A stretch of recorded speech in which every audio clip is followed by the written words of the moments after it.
4 milliards de tonnes de déchets produits chaque année. 80% de l'énergie électrique de la planète fait à partir de ressources fossiles.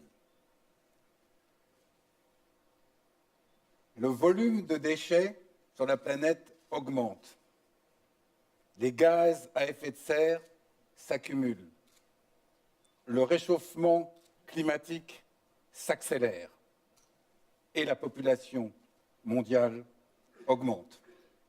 Car nous serons en 2030 à peu près 9,5 milliards d'habitants sur la planète et sur ces 9,5 milliards d'habitants, environ 40% vivront dans des zones de stress hydrique. Alors, me direz-vous, il y a un problème, il y a une difficulté. Oui, mais je vous dirais que probablement le problème fait partie de la solution. Il est clair que nous ne pouvons pas, sans contrainte, continuer à consommer de la matière et des ressources. Nous sommes donc à l'aube d'une révolution. Cette révolution sera industrielle et environnementale. Elle sera locale et globale. Elle sera individuelle, collective et collaborative. Il y a une chose qui est certaine, c'est que cette révolution, c'est la révolution de la ressource.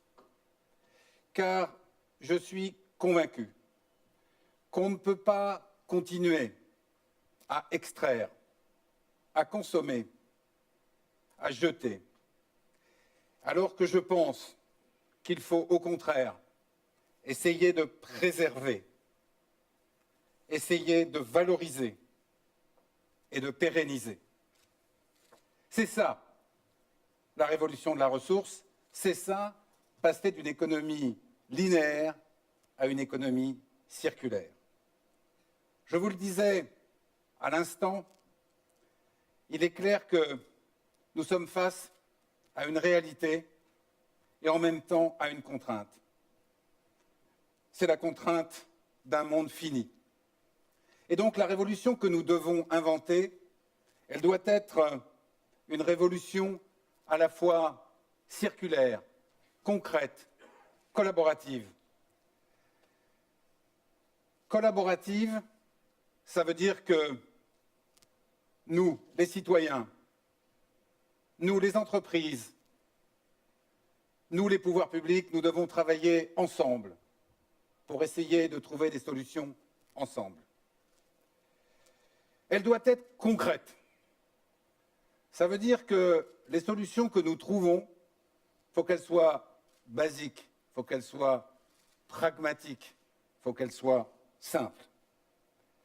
Et puis, elle doit être circulaire, cette révolution.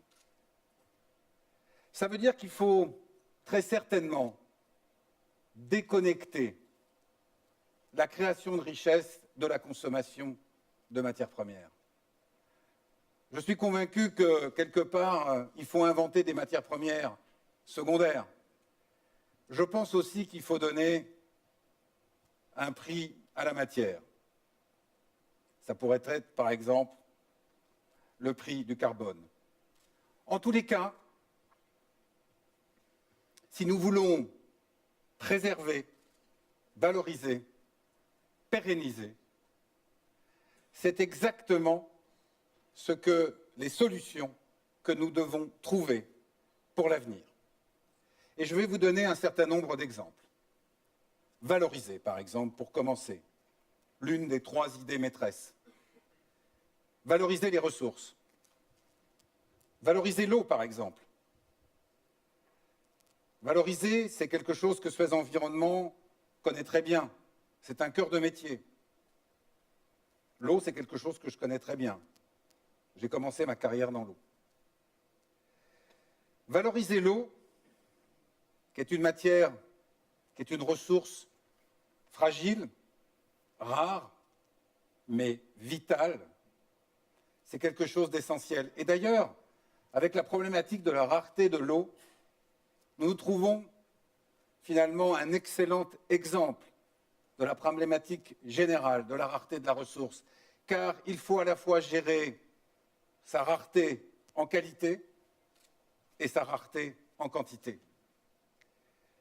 Et ceci, quelles que soient les circonstances, quels que soient les défis, quels que soient les projets.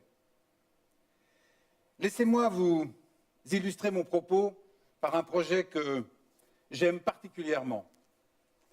C'est celui d'un pays dans lequel nous sommes très présents, la Jordanie.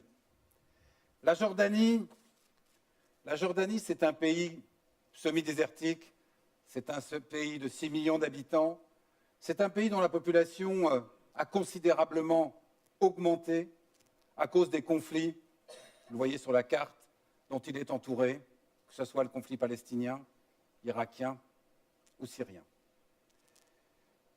La Jordanie, je le disais, c'est un pays semi-désertique. C'est un pays où la ressource disponible en eau par habitant est de 145 mètres cubes par an. On considère qu'il y a stress hydrique à partir du moment où on arrive en dessous des 1000 à 800 mètres cubes par an. Alors le gouvernement jordanien nous a demandé de l'aider à alimenter la totalité de sa population. Et vous voyez là la ville d'Amman. La ville d'Amman, c'est 2/3 de la population de la Jordanie.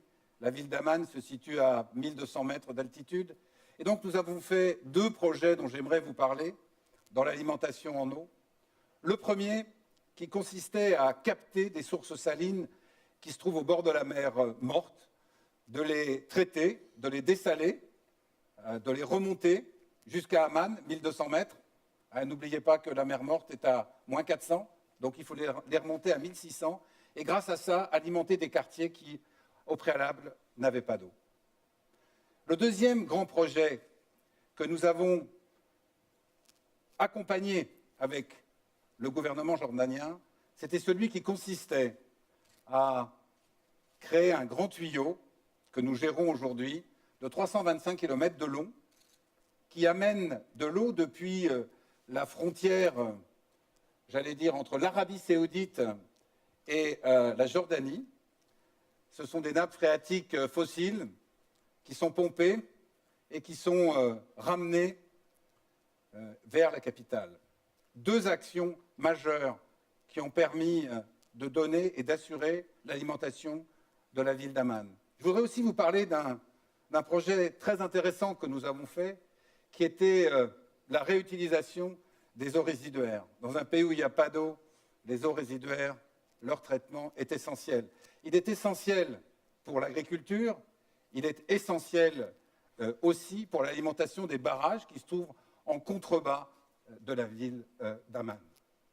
Alors ce projet consistait à construire une usine qui s'appelle Assamra, qui est une énorme usine d'eau résiduaire qui traite, comme je l'ai dit, l'ensemble des effluents de la ville d'Amman et qui a une caractéristique, c'est qu'elle est complètement autonome en énergie. Elle est autonome en énergie dans un pays qui n'a pas d'énergie, grâce tout simplement à la production de biogaz de notre usine et l'utilisation de ce biogaz pour faire de l'énergie. Elle produit aussi de l'énergie parce que, par sa situation géographique, nous pouvons turbiner les effluents, produire de l'électricité, ce qui permet son autonomie complète. Et en outre, les boues séchées de nos stations d'épuration produisent de l'énergie pour les voisins ou les villages voisins. Voilà un exemple tout à fait saisissant de ce que peut être, je dirais, l'économie circulaire, la révolution, en tous les cas, de la ressource en ce qui concerne l'eau. Alors, évidemment, pour réussir ces transformations, ces challenges, il faut évidemment faire de la technologie, de la recherche et de l'innovation, et c'est un des points forts de Suez Environnement. Alors, bien entendu, nous ne faisons pas que de l'eau, nous faisons aussi la même chose dans les déchets. Le monde, je dirais, il ne faut pas oublier que le monde de la ressource, des ressources naturelles, comme on l'a dit tout à l'heure, est un monde qui s'épuise. Et donc, gérer les ressources naturelles, les gérer au mieux, en optimiser les usages, c'est extrêmement important. Mais je pense qu'il est tout aussi important d'essayer de récupérer les ressources qui sont contenues dans nos déchets. Et quelque part, 4 milliards de tonnes de déchets produits chaque année, c'est quand même une énorme, une fantastique source de ressources. Alors vous me direz, on n'a pas véritablement inventé le recyclage des déchets récemment. C'est vrai. Et clairement, chez nos parents et chez nos grands-parents, on venait souvent collecter, vous les avez à l'image, on venait souvent collecter les déchets qu'ils jetaient ou qu'ils ne souhaitaient plus garder ou qu'ils tout simplement ils gaspillaient. Au fond, c'était le rôle de ces chiffonniers que vous avez maintenant à l'image. Alors évidemment, dans le monde d'aujourd'hui, dans le monde d'une croissance de la population considérable, l'un des grands challenges auxquels nous devons faire face, c'est celui, j'allais dire, de l'industrialisation de tous ces procédés. C'est une industrialisation essentielle si nous voulons passer, j'allais dire, d'un monde de l'artisanat à un monde de l'industrie. Alors, laissez-moi vous donner quelques exemples. Et je voudrais vous donner des exemples dans le plastique. Je suis très fier de plusieurs opérations que Suez Environnement a faites. Il y en a une qui s'appelle le Bottle to Bottle, l'autre qui s'appelle le Plastic to Fuel, dont je vais vous parler aussi. Mais je voudrais revenir sur les plastiques et sur la manière dont on les produit et dont on les traite. En France, en Europe, pardon, on produit à peu près 60 millions par an de tonnes de plastique. On en récupère à peu près 25 millions de tonnes et on en recycle 25%. Si vous regardez l'image, à l'image suivante que vous allez avoir, vous allez comprendre le message que je voulais vous adresser.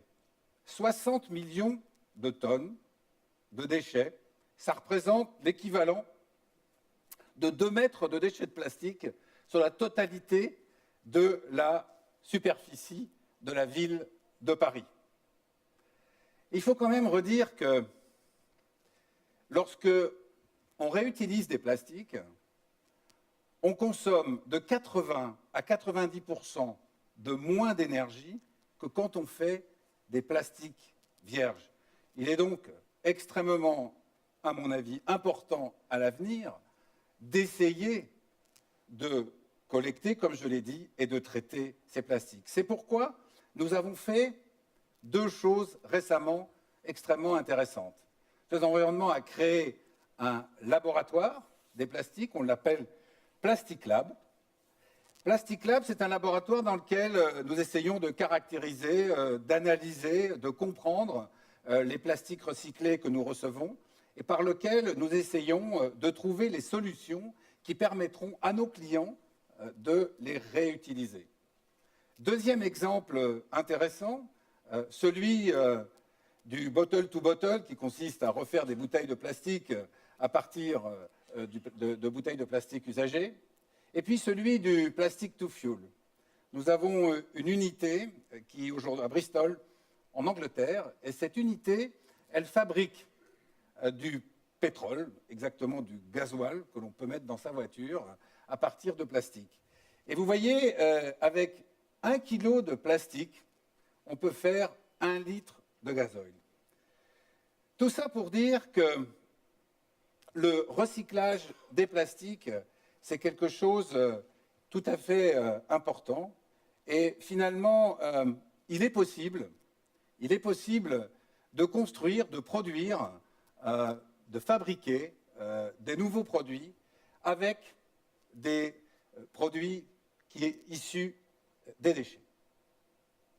Mais simplement, lorsque l'on dit ça, il faut comprendre qu'un groupe comme Suez Environnement change de métier. Au fond, nous étions des distributeurs d'eau, des collecteurs de déchets, et nous devenons progressivement des gestionnaires de ressources. Abondantes hier, plus rares aujourd'hui, demain précieuses. Et donc, nous n'avons pas d'autre choix que de participer à cette révolution de la ressource. Et je voudrais l'accompagner. Et je voudrais revenir sur ce point fondamental. Vous le savez, notre groupe a une histoire très ancienne, mais il a une chose qui est très, très fascinante. C'est qu'il a participé à toutes les grandes révolutions modernes de nos sociétés. Nous avons été au cœur de la société de l'hygiène au XIXe siècle. Nous avons été au cœur de la société du bien-être au XXe siècle. Et je pense qu'au XXIe, nous serons véritablement au cœur de la société de la révolution de la ressource. C'est pour ça que, comme je le dis souvent, nos métiers changent et nos métiers convergent. C'est pour ça que nous ne pouvons pas être simplement des distributeurs d'eau. En tous les cas, nous ne sommes plus des distributeurs d'eau qui sont assurés de fournir une eau de bonne qualité à tous les citoyens. Nous sommes chargés en réalité de protéger une ressource qui devient de plus en plus rare, ressource en eau par exemple, dont la qualité et la quantité doivent être protégées, mais dont aussi les usages multiples doivent être gérés. De même, dans les déchets, nous ne sommes plus des collecteurs de déchets. En fait, nous sommes des fournisseurs de matières premières secondaires, comme le bois, le papier, les ferreux, les non ferreux, les plastiques, dont je parlais il n'y a pas si longtemps. Et puis nous sommes aussi des fournisseurs d'énergie. Énergie électrique, énergie sous forme de vapeur, sous forme de biogaz, sous forme de carburant solide de substitution. Mais ces nouveaux métiers, ces nouveaux services, ces nouvelles formes de travail, elles requièrent de l'entreprise qu'elle soit à la fois locale et globale, industrielle et transversale. Nous devons donc faire nos métiers historiques, avec le même sens de l'humain, le même sens du local, des choses locales, de la proximité. Mais en même temps, nous devons insuffler à l'entreprise ce sens, cette volonté, cette organisation d'entreprises qui sont à la fois globalisées, mondialisées, unifiées. Nos concurrents sont mondiaux. J'allais dire, la plupart de nos fournisseurs sont internationaux. Les ressources sont globales. Et donc, Suez Environnement doit devenir à la fois une entreprise mondiale, globale et unique.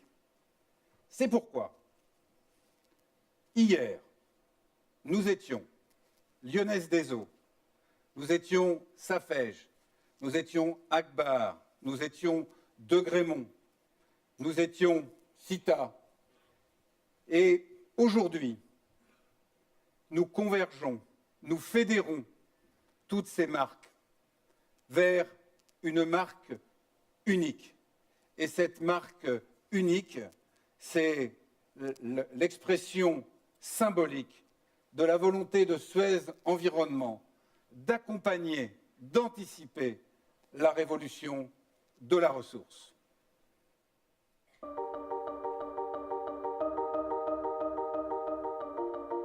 We are at the dawn of the resource revolution. Dawn of the resource revolution. Dawn of the resource revolution. The revolution starts today. The revolution starts here. The revolution starts with you. The revolution Will be circular. The revolution will be concrete. The revolution will be collaborative. collaborative. Are you ready? Are you ready? Are you ready? Are you ready? Are you ready? And since every revolution Begins at home. All Suez Environment Companies are now one. Suez Environnement, ready for the resource revolution.